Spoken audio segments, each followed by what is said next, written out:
Hoje nós estamos na aula 4, Prática de Histologia, e nós vamos falar sobre as técnicas de estudo de células e tecidos. Se utiliza isso em várias matérias do curso, inclusive quando se vai trabalhar com microbiologia, são técnicas um pouco diferentes, mas o trabalho em patologia, o trabalho em zoologia, aí para os biólogos em botânica, para os agrônomos também, as técnicas de estudo de células e tecidos. As técnicas, a mais simples dela, talvez, é aquelas que nós trabalhamos com células in vivo, aqui em itálico. E que as células in vivo? É quando você retira as células de um indivíduo, como por exemplo do peritônio de um rato, numa cirurgia para olhar lá diretamente, ou espermatozoide, através de amostras doadas, ou as células da elódia, vegetal, em que a gente vê a ciclose com o movimento dos cloroplastos, numa pocinha, como nós já falamos, onde se vê protozoário, pranária, essa situação toda, nós podemos estudar as chamadas células em vivo. O estudo da célula em vivo ele pode ser sem contrastação, ou seja, sem corante. Você vê diretamente ao microscópio, ou com corante, ou contrastação biológica. Nós vamos chamar aqui de corante biológico. Esse corante biológico ele é feito para não matar as células. Você pode colocar o azul de metileno, por exemplo, a 1%. E nesse caso é possível você observar a célula com uma coloração que não demonstra exatamente toda a estrutura da célula. Muito importante que você saiba que na microscopia óptica, nós, sem uma contrastação específica, nós somente enxergamos citoplasma e núcleo. A microscopia eletrônica é que nos vai dar detalhes. Então aqui é a visão da célula como um todo. Por exemplo, o método de Golgi, que utiliza prata, a gente consegue ver o complexo de Golgi. É possível que se veja, por exemplo, o ergastoplasma, ou substância tigroide, que eles chamavam antigamente, que são os ribossomos do citoplasma. Mas só descobriu o que eles eram na microscopia eletrônica. Não é o caso nosso aqui de preparação para microscopia eletrônica. Aqui é para microscopia óptica. Outra possibilidade é trabalharmos com cultura de célula. A cultura de células é extremamente importante para algum tipo de estudo farmacológico. Por quê? Pegar o medicamento desde a sua origem, normalmente vegetal, até a sua produção, é um preço aproximado de $1 bilhão. Utilizar os animais, como os roedores, diretamente para testar um princípio ativo, pode gerar custos adicionais, porque trabalhar com animais é caro. Quanto maior o animal, maior a quantidade de substância gasta para a preparação dos tecidos, para verificar os efeitos do princípio ativo. Então a cultura de célula, ela vem auxiliar bastante devido à quantidade que você vai trabalhar. Você vai colocar células, por exemplo, do seu tecido de interesse em cultura. E aí você pode testar o princípio ativo diretamente. Esse ponto de teste é mais fácil, o problema é a cultura. Exige equipamentos muito caros e as pessoas que vão trabalhar com isso, os técnicos, os estudantes, os pesquisadores, eles precisam de um treinamento específico, de um treinamento em que eles saibam mexer no ambiente e com os equipamentos, porque qualquer contaminação se perde toda a cultura. Mas quando você trabalha com uma cultura, por exemplo, de neurônio, você vai testar um princípio ativo, você pode testar até mais de um nos vários tubinhos de cultura e depois observar o microscópio. Então esse ponto aqui é essencial, né? Para pesquisa e para dados estudos científicos. Se trabalha com cultura de fungos, de bactérias na microbiologia, isso é bastante comum até. Mas um outro ponto a ser considerado nos estudos das células é com obtenção de amostra animal ou vegetal. Como a vegetal é ensinada nas disciplinas de botânica, aqui a gente vai falar só sobre a obtenção de amostras animais, que é o que está descrito na apostila. Essa descrição é uma descrição muito simples e que não permite que você vá ao laboratório e consiga trabalhar com ela. Porque você precisa de um protocolo muito bem organizado, mostrando todos os passos para a preparação de amostra de tecidos animais. Ora, o que é necessário fazer? O que nós chamamos aqui de lâmina permanente. A lâmina permanente é feita a partir dessa obtenção de tecido. Só que existe um problema. O animal tem que ser sacrificado. Hoje, os comitês de ética exigem que, mesmo para uma aula prática, seja feito um pedido para o comitê de ética justificando como tudo vai ser feito, como que o animal vai ser tratado, como que será a anestesia, a quantidade de anestesia, como vai ser o procedimento cirúrgico e depois o descarte desse animal tem que mostrar como que ele vai ser feito. O que nós vamos fazer dessa obtenção de amostra de animais, aqui vai ser associado, vamos chamar aqui de lâminas permanentes. Ou lâminas, de um modo geral. As lâminas permanentes, elas ficam durante muitos anos para serem estudadas, até um aluno quebrar, né? Brincadeira. Mas normalmente é muito difícil que num ano que a gente dá aula, uma lâmina não seja quebrada. Por vários motivos, né? Inclusive quando vai colocar a lâmina ao microscópio, se o indivíduo não perceber e tiver na objetiva de 100, assim que ele mexer o macrométrico para cima, quebra a lâmina e é lamíneo, tá? Mas as lâminas permanentes, elas têm uma organização para serem feitas. Primeira coisa que você tem que fazer é pegar o animal.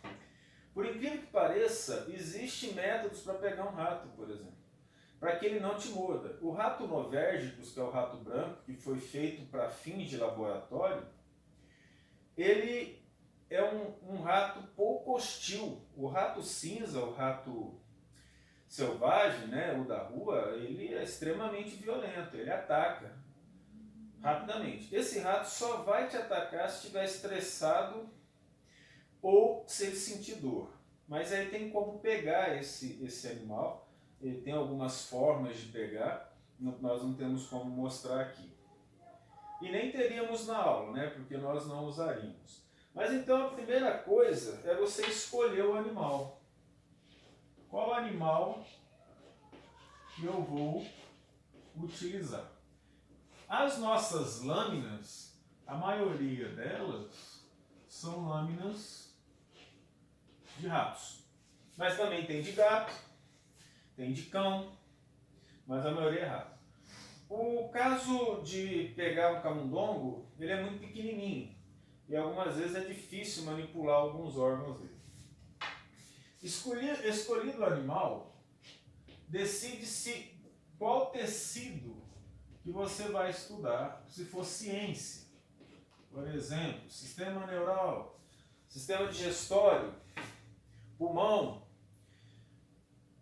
Quando nós vamos estudar a histologia, especificamente material didático, a gente pega o animal todo, tá? Aí nós pegamos vários tecidos para poder fazer o estudo. Escolhido esse tecido, e ele vai ser removido, a remoção do tecido envolve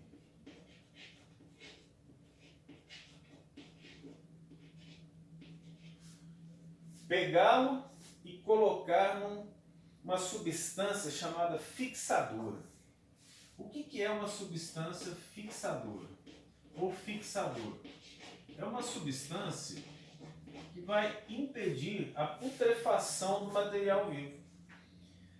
Por exemplo, quando você vai trabalhar com pesquisa, alguns casos, se você esperar mais do que 1 minuto e meio, os lisossomos da célula vão digerir a célula, né? No processo de morte, faltou oxigênio, começa o processo de putrefação, de morte. Para uma visualização didática, não tem problema. Mas se for fazer uma análise de pesquisa, quanto mais deteriorado for o material, pior. Por exemplo, muitas vezes você quer marcar uma proteína. E essa proteína, se ela for digerida pelas enzimas dos lisossomos, você não vai conseguir ter uma boa marcação. Então você precisa remover rapidamente. Essa é uma opção. Uma outra opção é que você pega o fixador e faz passar dentro do indivíduo. Você anestesia o animal, coloca o fixador no recipiente alto para usar a força da gravidade. Ele vai passar então por uma cânula e você coloca a agulha no ventrículo esquerdo que manda sangue para o corpo inteiro. E o sangue chega no átrio direito. Então você amarra ali a agulha no ventrículo esquerdo do rato e dá um pico no átrio direito. Então ele começa a sangrar pelo átrio e o coração continua batendo, somado à força da gravidade, e esse fixador que vai impedir a putrefação passa pelo corpo do rato. Algumas vezes, se demorar um pouco, vai ocorrer a formação de coágulo e alguns órgãos não vão ser fixados. Mas, para fixar o animal todo é a melhor maneira. Principalmente cérebro, porque você tem que abrir a caixa craniana, e não é algo fácil de ser feito, e retirar o cérebro e colocar no fixador, né? Aí uma fixação por imersão, no caso. Os fixadores, o mais comum deles é o formol.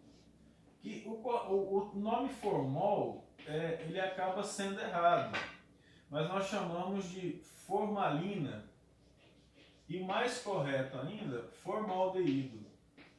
Tem também o glutaraldeído que se utiliza. O álcool também pode ser um dos fixadores para sistema neural, por exemplo. Lá no livro do Junqueira, vocês vão ver isso, ele explicando e mostrando como que o formol ou formaldeído age, o glutaraldeído age. O glutaraldeído é maior, o álcool ele não mostra, mas também não há necessidade. Assim que você fixa, normalmente você deixa 24 horas overnight na geladeira, para que o fixador penetre no tecido. A velocidade média é de cerca de 2 micrômetros por hora de fixação, então a parte do meio ela vai demorar mais, ela pode putrefar. E a gente vê isso muitas vezes no laboratório, o indivíduo demora para fazer, faz um bloco de tecido, aí quando ele prepara esse bloco, a parte do meio dele desaparece, só fica a parte do lado, porque putrefou. E por isso é necessário cortes pequenos, para evitar isso. Assim que você fixa, a preparação para a lâmina permanente, nós temos que desidratar o material. Tirar a água do material. Por quê?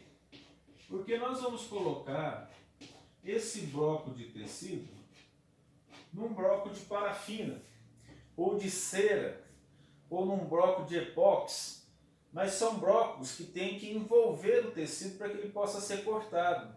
Ele não pode ser cortado mole, não tem como. A lâmina passa e vai destruindo as células, então é preciso endurecer. Então primeiro a gente desidrata. Como que ocorre essa desidratação? A desidratação ela vai ser feita com álcool, você substituir a água por álcool.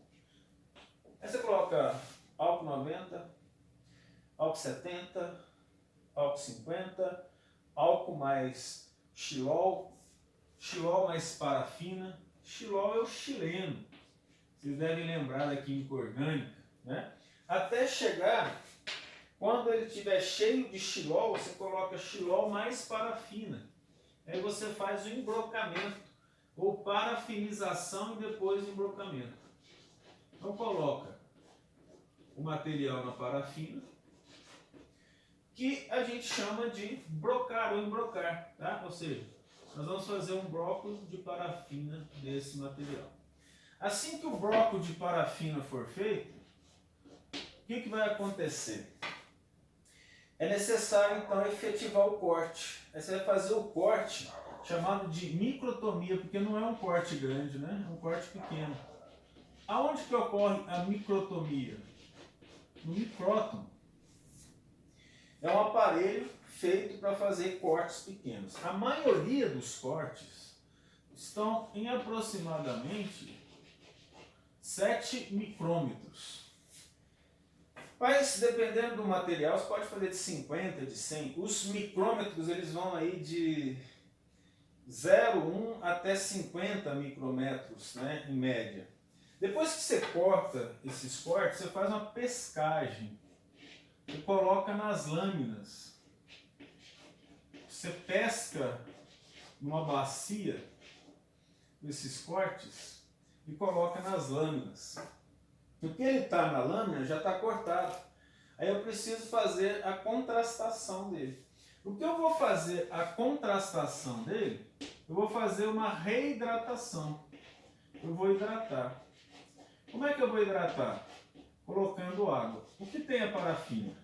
A parafina é apolar e a água é polar. Semelhante dissolve semelhante. Então eu vou começar aqui, fazer como a hidratação. Aí eu começo da parafina eu vou para o xilol. Então eu vou colocar o xilol, que é apolar. Depois eu vou colocar o álcool, que é anfipático, tem uma parte polar e outra parte apolar. Ele dissolve bem água, dissolve bem xilol. Aí quando eu vou chegar no álcool, né? Vou passando para o álcool, eu coloco a água. Eu vou diminuindo o álcool 90, né? Na verdade eu vou pegando as concentrações de álcool ali, eu vou aumentando, né? Eu errei lá, tá? Ali a concentração de álcool aumenta que vai diminuindo até a água, né? Aí o que acontece aqui? Acabou a hidratação, o corte lá na lâmina está pronto para sofrer a presença de corantes. Aí o corante vai variar de acordo com a necessidade. Se for sangue, pode ser guienza, o mais comum, por exemplo. Tem uma safranina que dá uma cor rosada. Tem o Sudan, breque vermelho, que marca bem membrana plasmática. Mas o mais comum para nós é o HE, hematoxilina eosina. Que as lâminas didáticas são quase todas feitas aqui. E depois que você termina de fazer essa coloração, ou contrastação, que é melhor, porque a gente não colore, né? Contrasta. Aí a gente faz a montagem da lâmina colocando a lamínula. E para a lamínula ficar em cima, utiliza-se uma substância um pouco cara, sabe? Coloca em cima uma espécie de esmalte. Mas o brasileiro, que é muito criativo, passou a utilizar duas coisas. Esmalte mesmo de unha, para colocar em volta, né? O esmalte sem cor ou rosa. você coloca em volta da lâmina, ou até clara de ovo. Pega o ovo, tira a gema, bate, mergulha a lâmina lá para ela poder ficar, o corte ficar grudado lá, e a lâmina é colocada ali em cima do corte, passa-se um esmalte mesmo, um esmalte de unha. A substância utilizada custa aproximadamente $1.000 para colocar em cima. É uma cola especial, né, para tecido. Eu vou só lembrar aqui porque eu posso ter confundido. Para desidratar, nós começamos realmente aqui com álcool menor, vai aumentando a concentração até o xilol. E aqui o contrário. Deixar isso bem claro porque eu falei diferente quando eu tomei quando eu comentei aqui no item 5, né? Então, essa parte de preparação é extremamente importante. Por quê? É importante para que você compreenda o processo geral para ver como que as lâminas são feitas. Ok? Nós vamos parar por aqui a aula de hoje e depois nós vamos para a aula 5, onde nós vamos falar sobre os cortes e a interpretação deles.